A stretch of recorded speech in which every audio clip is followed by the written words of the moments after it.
Hello नमस्कार दोस्तों, एक बार फिर से आप सभी का स्वागत है जीएस की एक बेहतरीन क्लास में। आज की वीडियो को स्टार्ट करने से पहले मैं दोस्तों एक रिक्वेस्ट करना चाहूँगा। अगर आप हमारे चैनल पर पहली बार आए हैं तो प्लीज़ चैनल को सब्सक्राइब और वीडियो को लाइक ज़रूर करिएगा।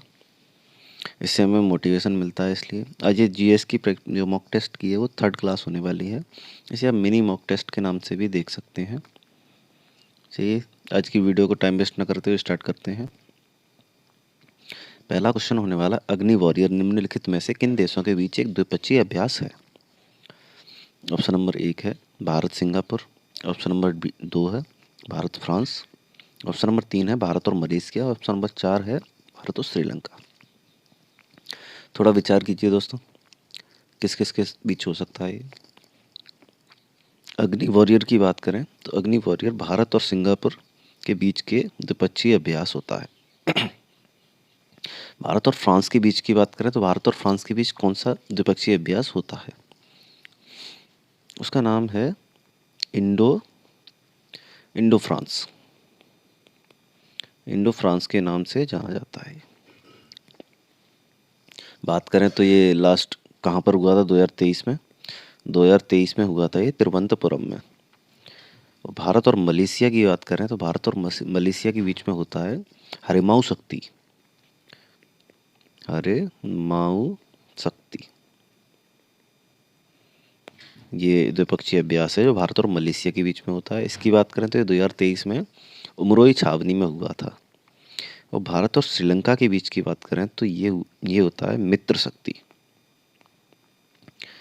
मित्र शक्ति। और इसकी जो जगह की बात करें 2023 में ये व्यायाम मित्र शक्ति नाम से हुआ था। इसे व्यायाम मित्र शक्ति नाम से जो किया गया था 2023 में, ये पुणे में हुआ था।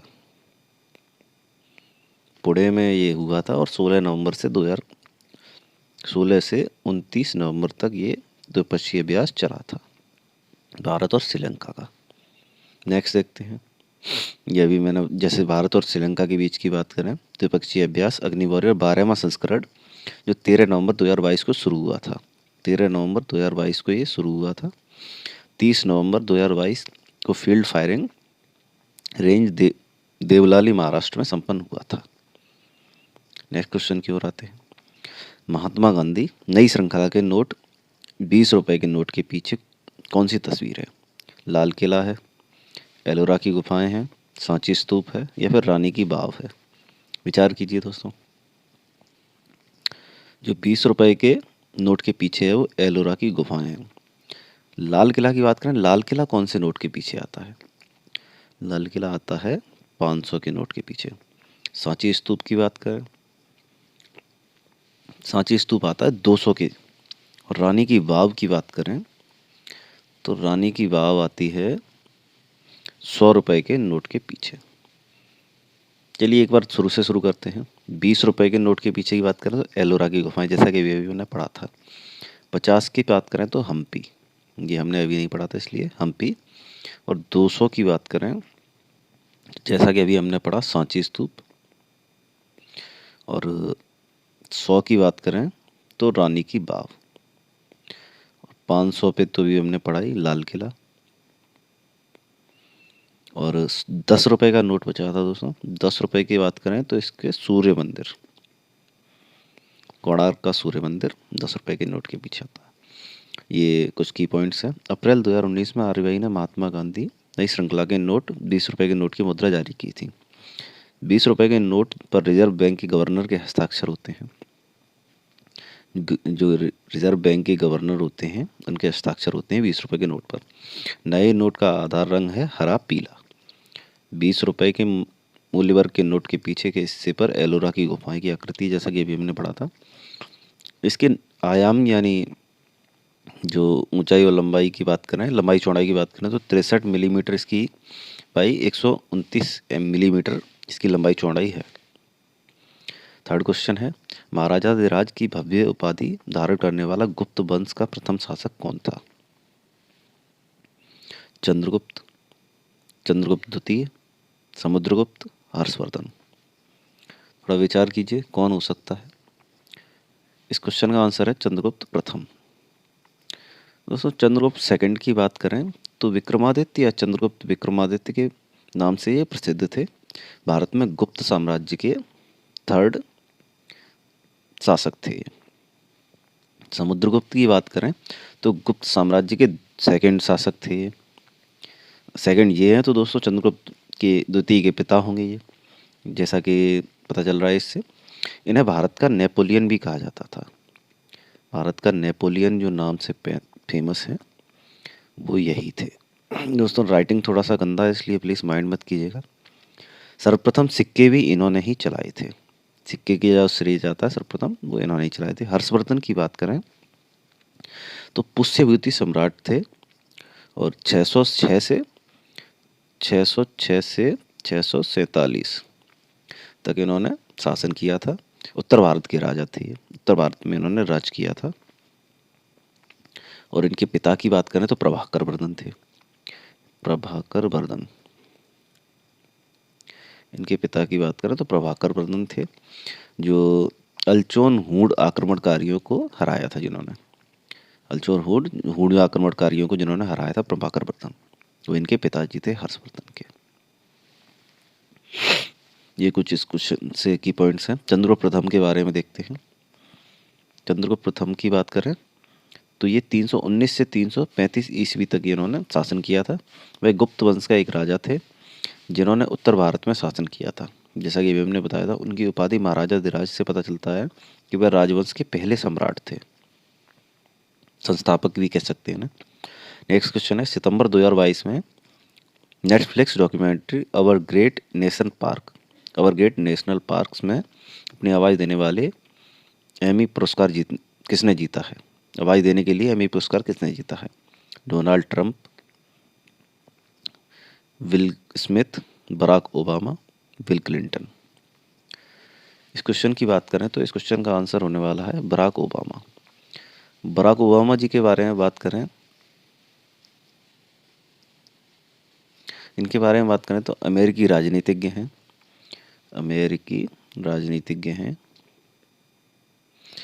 और 2009 से 2017 तक अमेरिका के 44वें 44th राष्ट्रपति रहे थे ये। फर्स्ट अफ्रीकी अमेरिकी राष्ट्रपति हैं ये। फर्स्ट अफ्रीकी, वैसे तो 44 में थे लेकिन जो पहले अफ्रीकी अमेरिकी राष्ट्रपति थे ये डेमोक्रेटिक पार्टी के सदस्य हैं। और बात करें डोनाल्ड ट्रंप की बात करें तो 2017 से 21 तक अमेरिका के 75वें राष्ट्रपति रहे थे। 45वें यानी 44 में बराक ओबामा थे, उनके बाद आए थे डोनाल्ड ट्रंप। ये 45वें राष्ट्रपति रहे थे 2017 से 2021 तक। कमेंट में दोस्तों बताइएगा अभी प्रेजेंट में कौन राष्ट्रपति है।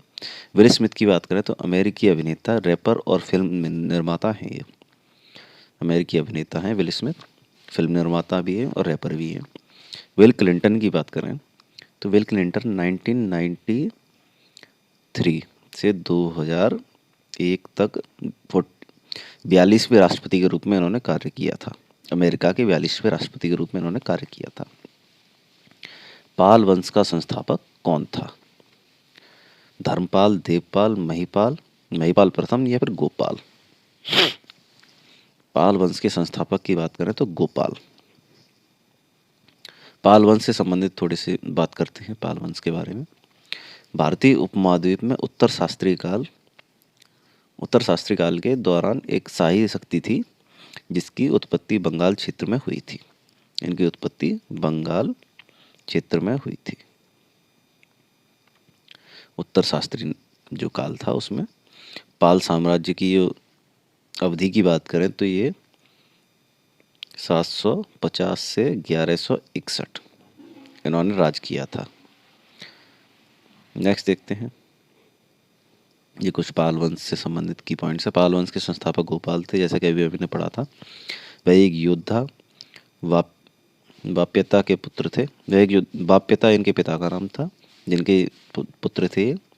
वह एक स्थानीय सरदार थे जो 8वीं शताब्दी के मध्य में अराजकता की अवधि के दौरान सत्ता में आए थे। उनके उत्तराधिकारी धर्मपाल ने राज्य का बहुत विस्तार किया था। उन्होंने बिहार के औदंतपुरी के में मठ का निर्माण किया। उन्हें बंगाल का प्रथम बौद्ध राजा माना जाता था। नेक्स्ट क्वेश्चन है, नौटंकी का संबंध किस राज्य से था? नेक्स्ट क्वेश्चन है, नौटंकी का संबंध किस राज्य से है?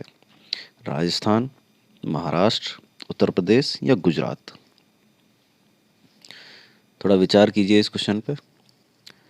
इस क्वेश्चन का आंसर है उत्तर प्रदेश। जैसा कि मेरे हिसाब से ऐसा कोई नहीं होगा जिसे ये क्वेश्चन का आंसर ना पता हो। नौटंकी का संबंध उत्तर प्रदेश से है। उत्तर प्रदेश की बात करें तो उत्तर प्रदेश में जो और शास्त्रीय जो कलाएं हैं उनकी बात करें तो चरकुला है, रासलीला है, कथक है, खिलौना है, प्रावी है, नौटंकी है, दादरा है, कजरी है। ये उत्तर प्रदेश की लोक कलाएं हैं। नेक्स्ट है महाराष्ट्र। महाराष्ट्र की बात करें तो महाराष्ट्र में तमाशा, जागरण, वाद्य मुरली, दशावतार, बहुरूपी जैसी अनेकों कलाएं मशहूर हैं। नेक्स्ट आता है राजस्थान। राजस्थान की बात करें तो रम्मत, पुरस्त्री, प्रस्तुत लीला, गबरी, नौटंकी, तमाशा, भवानी, खंग। दोस्तों नौटंकी जो उत्तर प्रदेश के आसपास के राज्य हैं उनमें भी काफ़ी प्रसिद्ध है, इसलिए अगर दो जगह आ जाए नाम तो प्लीज़ माइंड मत कीजिएगा। नेक्स्ट क्वेश्चन की ओर आते हैं। ये कुछ की पॉइंट्स हैं, आप इन्हें वीडियो को पोस्ट करके पढ़ लीजिएगा बाद में, वीडियो ज़्यादा लंबी हो जाएगी इसलिए प्लीज़ आप पढ़ लीजिएगा, इन्हें इंपॉर्टेंट होते हैं ये।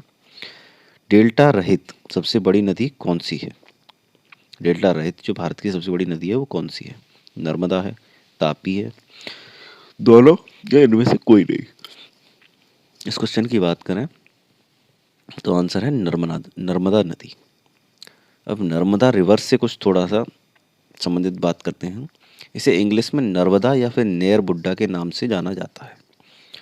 भारत में ये 5वीं सदी से सबसे लंबी नदी तथा कुल मिलाकर पश्चिम की ओर बहने वाली सबसे लंबी नदी है।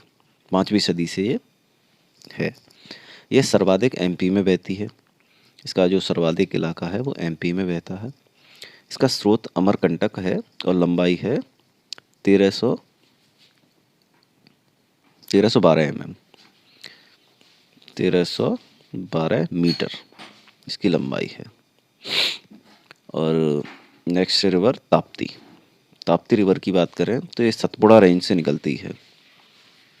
सतपुड़ा रेंज से इसका उद्गम होता है और इसकी लंबाई है 724 किलोमीटर। 724 किलोमीटर इसकी लंबाई है। दोस्तों ये भी किलोमीटर होगा, मीटर नहीं होगा। सूरत, बारनपुर, सोनगढ़, बोतुल, बसावल, धुले, जलगांव जैसे ये क्षेत्रों में बहती है। जलगांव जैसे क्षेत्रों में बहती है। यह मध्य भारत में बहने वाली एक नदी है जो अरब सागर में गिरने से पहले पश्चिम की ओर बहती है। एकमात्र नदी है ये, आप समझ गए होंगे। कानपुर में 1857 की क्रांति का जो विद्रोह हुआ था उसका नेतृत्व किसने किया था? अब्दुल अली खान, रानी लक्ष्मीबाई, बख्त खान या नाना साहेब? इस क्वेश्चन के आंसर की बात करें तो ये है कानपुर में 1857 की क्रांति का विद्रोह किसने किया था? अब्दुल अली खान, रानी लक्ष्मीबाई, बख्त खान, नाना साहेब। इस क्वेश्चन का आंसर है नाना साहेब। दोस्तों नाना साहेब से बात करें तो नाना साहेब पेशवा सेकंड, इन्हें पेशवा सेकंड के नाम से भी जाना जाता है। इनके बचपन का नाम था धोड़ू पंत। इन्हें धोड़ू पंत के नाम से भी जाना जाता है। इन्होंने 1857 के विद्रोह के दौरान कानपुर से नेतृत्व किया था, जैसा कि ये क्वेश्चन ही है। और इसमें इम्पोर्टेंट एक नाम और है, रानी लक्ष्मीबाई। रानी लक्ष्मीबाई की बात करें तो इनका जन्म हुआ था 19 नवंबर 1828 वाराणसी में। कुछ स्रोत 1835 भी बताते हैं। यदि 1828 हो तो आप सभी को 1828 टिक करना है, यदि नहीं हो तो 1835 भी कर सकते हैं। यदि दोनों आए तो उसमें सही आंसर होगा 1828। और बात करते हैं महाराजा गंगाधर राव नेवालकर से इनका विवाह हुआ था। 1843 से 1853 तक मराठा साम्राज्य में झांसी रियासत की रानी थी। 1843 से 53 तक। और इनकी मृत्यु हुई थी 1858 में 1857 की विद्रोह के बाद इनकी मृत्यु हो गई थी। ये नाना साहेब से संबंधित है। जैसा कि अभी हमने पढ़ा था, सरकार पीएम प्रमाण योजना की शुभारंभ करने की योजना बना रही है। ये निम्नलिखित में से किस मुद्दे से संबंधित है? पीएम प्रमाण योजना की शुभारंभ, यानी ये राजनीतिक खाद का प्रयोग कम करना, रासायनिक खाद का प्रयोग कम करना। नेक्स्ट देखते हैं, इस जो योजना है इससे बात करते हैं। राज्यों को प्रोत्साहित करके रासायनिक उर्वरकों के उपयोग को कम करने के लिए केंद्र सरकार ने नई योजना पीएम प्रमाण योजना की शुरू करने की योजना बनाई है, जो कृषि प्रबंधन योजना के लिए वैकल्पिक पोषक तत्वों के पीएम संवर्धन के लिए है। भारतीय संविधान में राष्ट्रपति महाभियोग की विशेषता को संविधान से लिया गया है। ऑस्ट्रेलिया, संयुक्त राज्य अमेरिका, जापान या जर्मनी? ये कहाँ से लिया गया है राष्ट्रपति का महाभियोग? ये लिया गया है संयुक्त राज्य अमेरिका, यूएसए से। दोस्तों, ऑस्ट्रेलिया की बात करें तो ऑस्ट्रेलिया से क्या क्या लिया गया है? व्यापार वाणिज्य की स्वतंत्रता, दोनों सदनों की संयुक्त बैठक, सहकारी संघवाद, केंद्र राज्य और समवर्ती सूची, इतनी चीज़ें ली गई हैं ऑस्ट्रेलिया से। और यूएसए की बात करें तो यूएसए से लिया गया है उपराष्ट्रपति की भूमिका, स्वतंत्र न्यायपालिका, न्यायाधीशों को हटाने की प्रक्रिया यानी महाभियोग, मौलिक अधिकार, ये 4 चीज़ें ली गई हैं। और जापान की बात करें, जापान से कानून द्वारा स्थापित प्रक्रिया। जर्मनी की बात करें, जर्मनी से आपातकाल के दौरान मौलिक अधिकारों का निलंबन। जो आपातकाल लगाया जाता है उस समय जो मौलिक अधिकार हमें दिए जाते हैं उस समय वो निरस्त हो जाते हैं, वो जर्मनी से लिया गया है। और दक्षिण अफ्रीका की बात करें, दक्षिण अफ्रीका से क्या लिया गया है? दक्षिण अफ्रीका से लिया गया संविधान संशोधन की प्रक्रिया और राज्यसभा के सदस्यों का चुनाव, दक्षिण अफ्रीका से लिया गया है। फ्रांस की बात करें तो फ्रांस से लिया गया है गणतंत्र, प्रस्तावना में स्वतंत्रता और समानता और बंधुत्व के आदर्श, ये लिए गए हैं फ्रांस से। और रूस की बात करें, रूस यानी रसिया की बात करें तो मौलिक कर्तव्य, प्रस्तावना में न्याय, जो कि सामाजिक, आर्थिक, राजनीतिक, ये 3 न्याय की जो प्रस्तावना में बात की गई है वो भी जर्मनी से लिए गए हैं। ये कुछ इस क्वेश्चन से संबंधित की पॉइंट है, आप इन्हें बाद में वीडियो को पोस्ट करके पढ़ लीजिएगा। नेक्स्ट क्वेश्चन है, किस ग्रह को पृथ्वी के जुड़वा ग्रह के रूप में जाना जाता है? मंगल, बुध, बृहस्पति या शुक्र? पृथ्वी का जुड़वा ग्रह है शुक्र ग्रह। एक बार दोस्तों स्टार्टिंग से शुरू कर लेते हैं। पहला ग्रह है बुध, शुक्र, फिर पृथ्वी, फिर मंगल, फिर बृहस्पति, शनि ग्रह, अरुण ग्रह, वरुण ग्रह या फिर नेपच्यून। 9 ग्रह हैं टोटल, उनके बारे में यहाँ से ज़्यादा क्वेश्चन पूछे जाते हैं। ये कुछ शुक्र ग्रह से संबंधित जरूरी बातें हैं, अपने वीडियो को पोस्ट करके पढ़ लीजिएगा। भारत के पूर्व फुटबॉलर, कप्तान और अर्जुन पुरस्कार विजेता नवंबर 2022 में इनका निधन हो गया है, वो कौन थे, उनका नाम क्या था? रवि भारद्वाज थे, विशेष भृगुवंशी थे, अरविंद अन्नादुराई थे, गुलाम अब्बास मुस्तिर थे। ऑप्शन नंबर 4 इसका आंसर है गुलाम अब्बास मुस्तिर। गुलाम अब्बास मुस्तिर की बात करें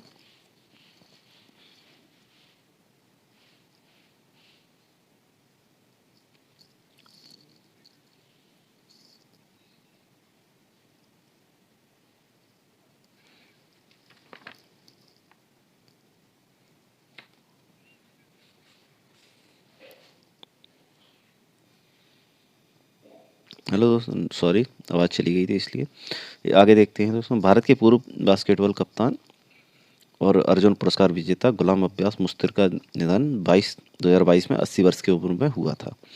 उन्होंने 1969 से 1975 में एशियाई बास्केटबॉल चैंपियनशिप में भारतीय टीम की कप्तानी की। वे 1970 में अर्जुन पुरस्कार प्राप्त करने वाले देश के बास्केटबॉल खिलाड़ी थे। सेवानिवृत्त के बाद उन्होंने कुछ फिल्मों में अभिनय किया, जिसमें अमिताभ बच्चन के साथ 2 फिल्में शामिल थीं। नेक्स्ट देखते हैं,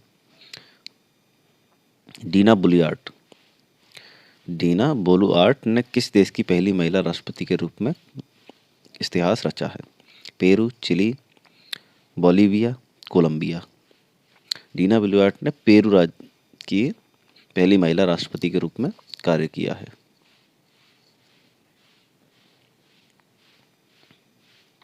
ये डीना बोलुआर्ट से कुछ जरूरी बातें हैं।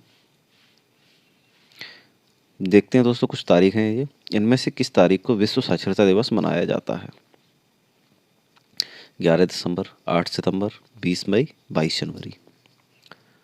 विश्व साक्षरता दिवस की बात करें तो 8 सितंबर, जैसा कि आप सभी जानते होंगे, मुझे नहीं लगता कोई इस क्वेश्चन का आंसर नहीं जानता होगा। 11 दिसंबर की बात करें तो इस दिन मनाया जाता है यूनिसेफ डे, और इंटरनेशनल माउंटेन डे भी इसी दिन मनाया जाता है 11 दिसंबर को ही। और 8 सितंबर को तो पता ही चल गया, अंतर्राष्ट्रीय साक्षरता दिवस मनाया जाता है। और 20 मई की बात करें तो पुर्तगाली खोजकर्ता वास्को डी गामा भारत पहले पहुंचे थे इस दिन, 20 मई को। 22 जनवरी की बात करें तो जीवन दिवस मनाया जाता है, जीवन दिवस। इस दिन जीवन दिवस मनाया जाता है। ये विश्व साक्षरता दिवस से संबंधित जरूरी बातें आप अपने वीडियो को पॉज करके पढ़ लीजिएगा। सर्वेंट्स ऑफ इंडिया सोसाइटी की स्थापना का श्रेय किसे जाता है? गोपाल कृष्ण गोखले, लाला लाजपत राय, CR दास, राजमोहन राममोहन राय। इस क्वेश्चन की बात करें तो इस क्वेश्चन का आंसर है, इस question Servants of India Society की स्थापना का श्रेय किसे जाता है? सर्वेंट्स ऑफ, इसका आंसर है option number A, Gopal Krishna Gokhale. Gopal Krishna Gokhale ji की बात करें तो महात्मा गांधी के राजनीतिक गुरु थे ये, समाज सुधारक और राजनीतिक नेता थे ये, और मोहम्मद अली जिन्ना से के भी गुरु थे ये। इनका जन्म हुआ था 9 मई 1866 को। नेक्स्ट लाला लाजपत राय की बात करें तो जन्म हुआ था इनका 28 जनवरी 1865 को। इनके बारे में ये हिंदू महासभा के संगठन, हिंदू महासभा का इन्होंने स्थापना की थी। All India Trade Union Congress की स्थापना की थी। Servants of the People's Society की इन्होंने स्थापना की थी। एक भारतीय क्रांतिकारी राजनीतिक लेखक थे। पंजाब केसरी के नाम से भी इन्हें जाना जाता है। नेक्स्ट है CR दास की बात करें तो CR दास का पूरा नाम था चित्तरंजन दास, यानी CR दास के नाम से भी जाना जाता है। इनका जन्म हुआ था 5 नवंबर 1870 को। 5 नवंबर 1870 को इनका जन्म हुआ था। स्वतंत्रता सेनानी थे ये, राजनीतिक कार्यकर्ता व वकील थे ये। सुभाष चंद्र बोस के राजनीतिक गुरु थे CR दास। राजा राममोहन राय की बात करें, भारतीय समाज सुधारक थे। आत्मीय सभा, प्रेसिडेंसी विश्वविद्यालय और 1828 में ब्रह्म समाज की इन्होंने स्थापना की थी, 1828 में। जन्म इनका हुआ था 22 मई 1972 को।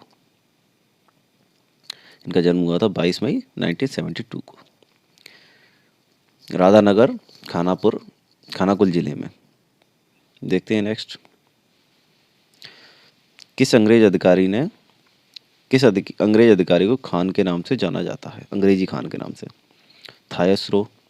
थॉमस राय, कैप्टन बस्ट, लॉर्ड डलहौजी या फिर विलियम हॉकिंस।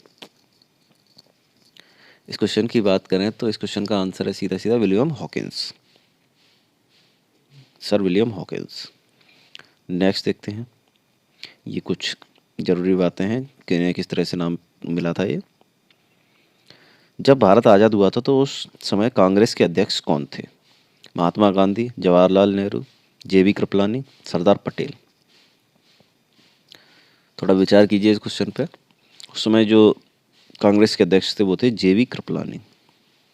नेक्स्ट देखते हैं, ये कुछ जरूरी बातें हैं इस क्वेश्चन से संबंधित, वीडियो को पोस्ट करके आप जरूर पढ़िएगा। निम्नलिखित में से कौन सा सत्यमेव जयते का स्रोत है? यजुर्वेद, ऋग्वेद, मंडकोपनिषद या फिर इनमें से कोई नहीं? सभी जानते होंगे इसका जो स्रोत है वो है मंडकोपनिषद। ये इससे संबंधित जरूरी की पॉइंट्स हैं, इंपॉर्टेंट पॉइंट्स, इन्हें पढ़ लीजिएगा आप। जल प्रदूषण अधिनियम कब पारित हुआ था? 1974, 1981, 2002, 1986।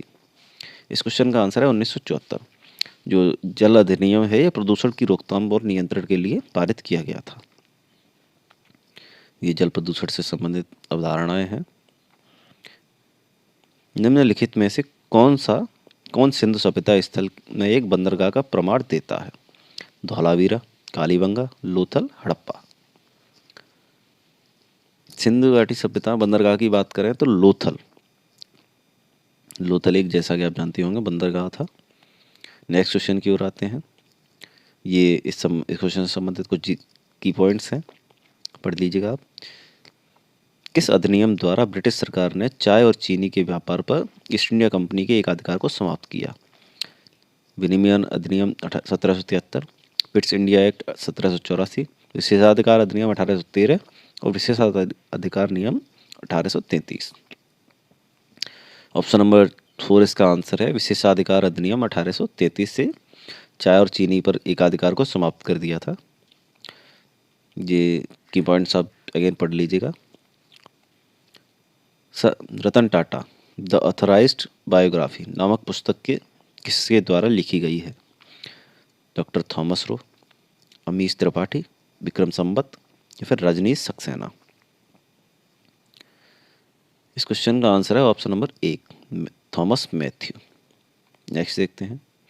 ये कुछ संबंधित जरूरी बातें हैं।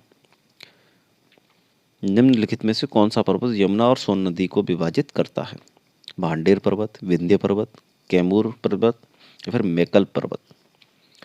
इसका ऑप्शन नंबर 3 सही आंसर है, कैमूर पर्वत, जो कि सोन नदी और यमुना को विभाजित करता है।